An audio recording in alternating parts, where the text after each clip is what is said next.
Que bom ter você comigo aqui no canal. No vídeo de hoje a gente vai falar sobre as certidões de nascimento, casamento e certidão de óbito. E aí você deve estar se perguntando, né? Esse canal é um canal que fala sobre direito imobiliário e qual a relação dessas certidões, que são certidões civis, né, de pessoas naturais, e qual a relação com o direito imobiliário. Toda a relação. Isso porque sempre que a gente vai falar sobre a transferência ou aquisição da propriedade, é primordial saber quem está comprando, quem está vendendo e qual a situação civil dessa pessoa. Então, por isso, a relação. Se você não está inscrito no canal, já se inscreve para receber aí conteúdo semanal sempre sobre assuntos relacionados a direito imobiliário. E se você não me conhece, o meu nome é Elisane Stefanes, eu sou advogada, eu atuo exclusivamente com direito imobiliário, em especial aí na aquisição da propriedade. Então, inventário, ações de uso capião, compra e venda de bens imóveis, em regra, o que envolve imóveis é a minha área de atuação, a área de atuação do nosso escritório. Dito isso, então, deixa teu like, né? Pra gente é muito importante e a plataforma entende aí a relevância do vídeo e vai entregar para mais pessoas que estejam buscando por esse tipo de conteúdo. Então, agora sim, né? Dito isso, vamos ao que viemos. As certidões de nascimento, casamento e óbito e as suas peculiaridades. Eu tenho no escritório muitas situações de dúvidas em relação a alguns pontos sobre certidões no geral. Uma delas é o plastificar a certidão, né? Isso realmente é muito comum que as pessoas o façam e não entendem porque o órgão que está exigindo essa certidão não aceita ela plastificada, e também a validade, porque a gente sempre precisa atualizar esse documento. Então, esses dois detalhezinhos aí que são muito importantes, vamos ver aí no final do vídeo. E agora vamos seguir aqui uma sequência sobre as certidões. Na tua certidão de nascimento vai constar, isso é quem vai informar são os teus pais. Teus pais escolhem o teu nome e, munidos aí, eles vão se dirigir a um registro civil. Esse é o cartório que faz o registro de pessoas naturais, né? Então, ao registro civil.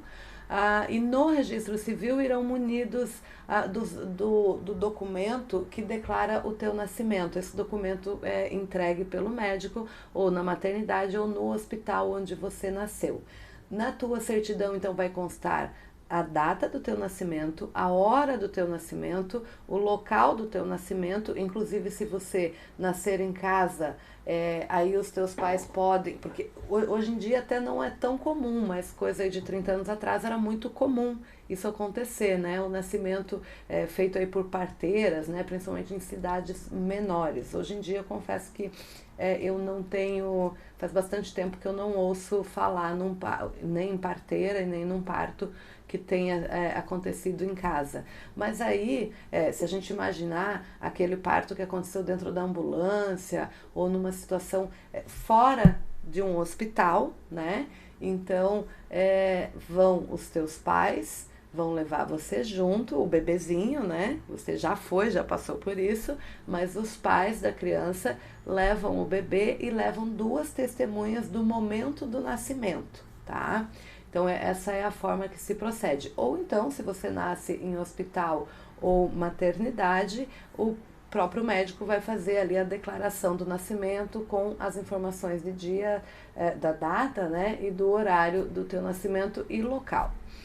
Você sempre será registrado na cidade onde você nasceu. Então, há exceções, mas você vai sempre se dirigir ao registro civil da cidade em que você nasceu. E se eventualmente você não estiver mais, você, no caso, a criança que acabou de nascer, não estiver em outra cidade, vai constar, mesmo que ela procure outro registro civil, vai constar no registro de nascimento dela que ela foi registrada na cidade X, porém nascida na cidade Y, tá? Então isso antigamente era mais comum isso, hoje pela facilidade, número de cartórios disponíveis é mais tranquilo de resolver esse ponto. Uma outra peculiaridade, tá? Vamos primeiro para o registro aí de casamento, que é a certidão de casamento. No momento que você decide casar, então como eu falei, na certidão de nascimento as informações são os seus pais que vão passar para o registrador. E quando você casa, você escolhe, que bom, né, o seu cônjuge e também o regime de casamento. Vou deixar aqui na playlist, já publiquei vídeos, tem na verdade vou deixar aqui no card uma playlist com os vídeos falando sobre todos os regimes de casamento. Não é essa a intenção aqui nesse vídeo, então se você está buscando regimes de casamento, acesse essa playlist aqui que com certeza vai ter informação relevante para você. Mas aí voltando aqui, na tua certidão de casamento vai constar o regime de casamento e todas as informações suas que já constam na sua certidão de nascimento e também as informações do seu cônjuge que também constam nessa certidão de nascimento do seu cônjuge, tá?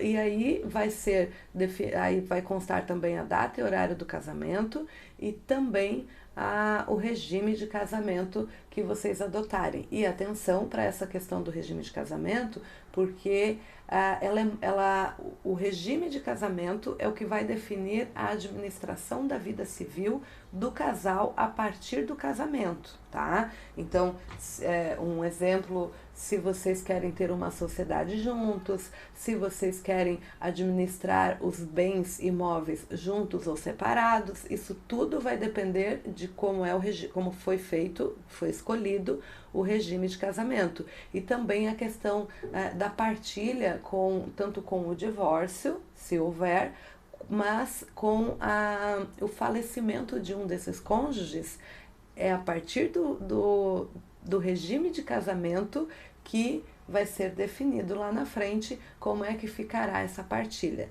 Então, por isso que é tão importante a escolha do regime de casamento, certo? E outra coisa, alterar esse regime de casamento é possível, só que só através de uma ação judicial e tem que convencer o juiz do porquê que está sendo solicitada essa alteração no regime de casamento e sendo justificada, o juiz tem que concordar ou não, tá? Então tu apresenta a justificativa e o juiz vai conceder ou não a alteração no regime de casamento. Então é um processo bastante burocrático, costuma ser um pouco demorado, por isso é importante que você defina já antes do casamento qual é o regime que irão adotar, certo? E aí a certidão de óbito, ela é um documento declaratório. Então a pessoa, sempre uma pessoa próxima, precisa ser obrigatoriamente, né? Ou o cônjuge, se a pessoa falecida tem cônjuge, vai ser o cônjuge, ou então se ela não tem cônjuge, tem que ser ou os pais ou irmãos, tá? Então uma pessoa bem próxima, e aí vai eliminando, né? Não havendo nenhuma dessas pessoas, aí poderia ser uma pessoa de fora.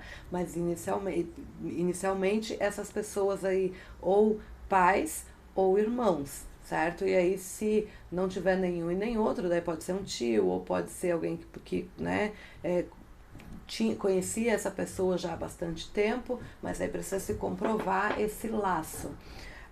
E aí, na certidão de óbito, vai constar, então, todas as informações, se ela era casada, todas as informações constantes na certidão de casamento.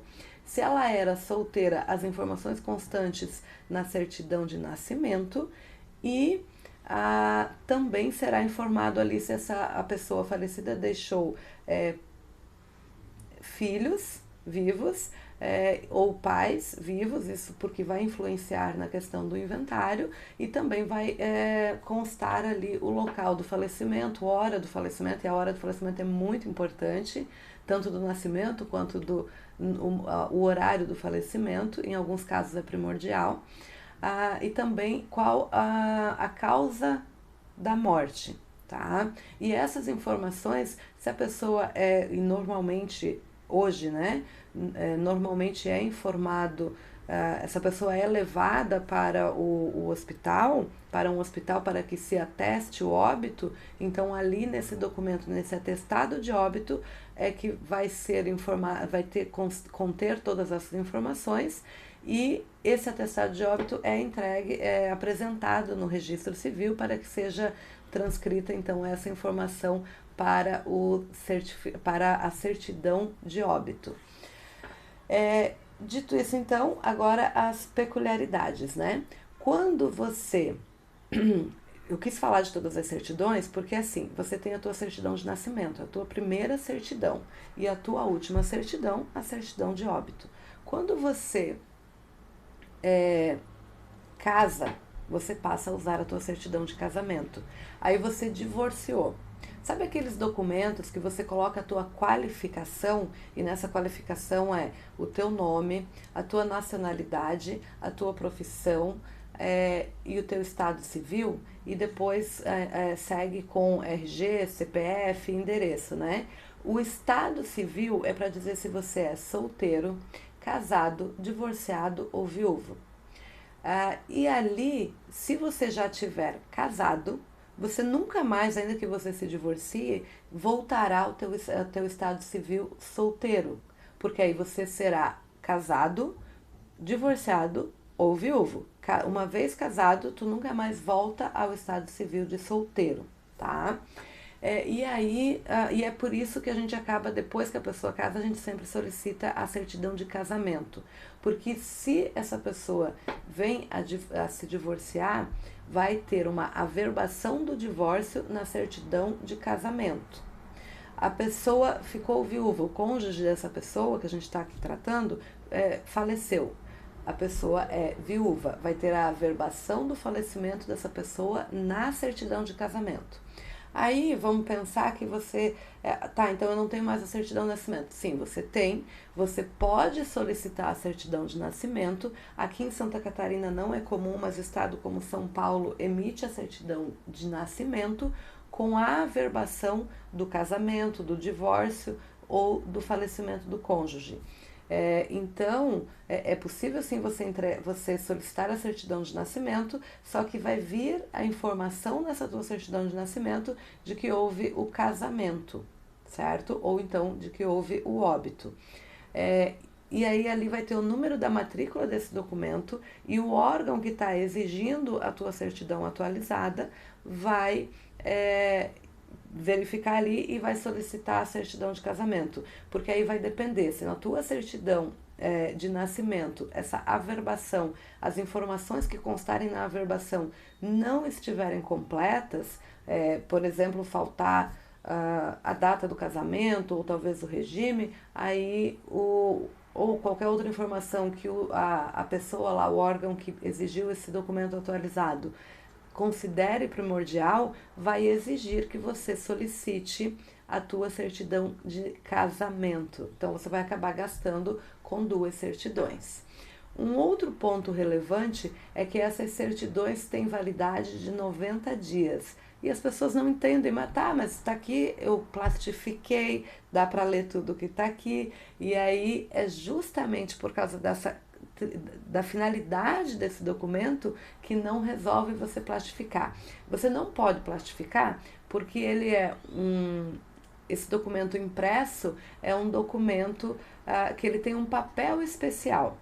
E nesse papel contém códigos, contém lá informações como se fosse dinheiro. Você não pode imprimir dinheiro num papel qualquer, ou você não pode plastificar o dinheiro, justamente porque ele perde ali a textura do papel e esses códigos todos ali que tem no papel quando impresso.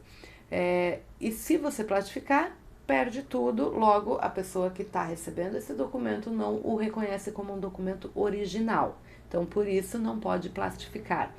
E em relação ao prazo de validade, é justamente porque ao longo do tempo você irá fazer essas alterações, naturalmente, né? Irão acontecer alterações na sua vida civil, e a única forma que a pessoa que está exigindo o documento tem de saber que o que você está declarando condiz com a realidade é olhando no documento. Ah, mas eu vivo em união estável. Aí não vai alterar a tua certidão de nascimento, teu estado civil ainda é solteiro.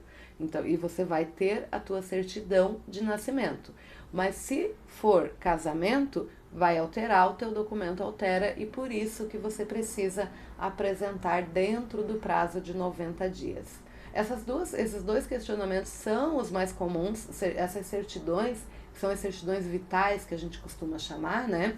São certidões que causam aí muitas dúvidas, mas o vídeo ficou muito longo, então, dependendo do que você deixar aqui no comentário, numa dessa eu até faço novos vídeos trazendo mais esclarecimentos sobre essas 3 certidões. Eu tenho casos inúmeros aqui, bem diferentes, digamos assim, do que normalmente acontece, mas aqui a gente está tratando de uma forma generalizada. Mas deixa aqui no comentário se você ficou com alguma dúvida, que aí na medida do possível eu vou te respondendo.